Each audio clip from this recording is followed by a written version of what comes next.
කිසිවෙකුට සමකරන හැකි ලංකාවේ විශාලතම ලැප්ටොප් එකතුව දැන් iMac එකේ අපෙන්.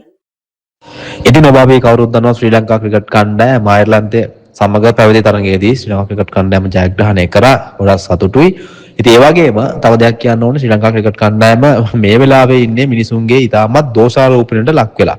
ඉතින් ගොඩක් වෙලාවට ශ්‍රී ලංකා ක්‍රිකට් කණ්ඩායම සෙමි ෆයිනල් යන්නේ නැති වෙයි කියලා ගොඩක් කට්ටිය හිතනවා.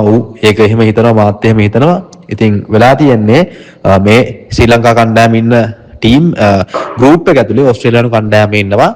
ඉතින් ඒ තරගෙත් තමයි බලන්න වෙන්නේ මේගොල්ලෝ ඕස්ට්‍රේලියා කණ්ඩායමට ඇටැක් එකක් දෙන්න පුළුවන් වුණොත් අපිට හිතාගතයි තරම හිතාගතයි.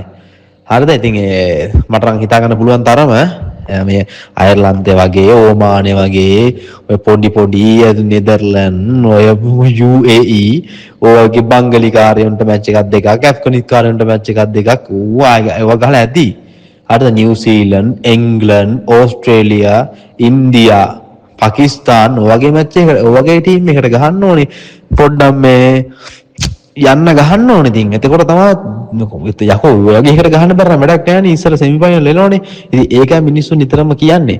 ඉතින් ඔන්න ශ්‍රී ලංකා කණ්ඩායමේ ක්‍රිකට් ක්‍රීඩකයෝ කියලා තියෙන දසුසානක ඇතුළු ක්‍රිකට් ක්‍රීඩකයන් පළ කරලා තියෙන්නේ. ඒගොල්ලෝ සෙමි ෆයිනල් යන්න අනිවාර්යෙන් බලාපොරොත්තු වෙලා ඉන්නවා කියලා බය වෙන්න එපා. ශ්‍රී ලංකා ප්‍රේක්ෂකයන්ගේ ආදරය ආකර්ෂණය විදිහටම ඕනේ කියලා තමයි කියන්නේ. ඉතින් අපේ ආදරය ආකර්ෂණය එහෙම තියෙනවා නැත්තම් මැච් බලන්න තු ඉන්න ඕනේ. ඉතින් ඔබට මේක සිදෙන අදහස පහතින් දක්වන්න අමතක කරන්න එපා. කිසිවෙකුට සමකරන හැකි ලංකාවේ විශාලතම ලැප්ටොප් එකතුව දැන් iMac එකේ අපෙන්.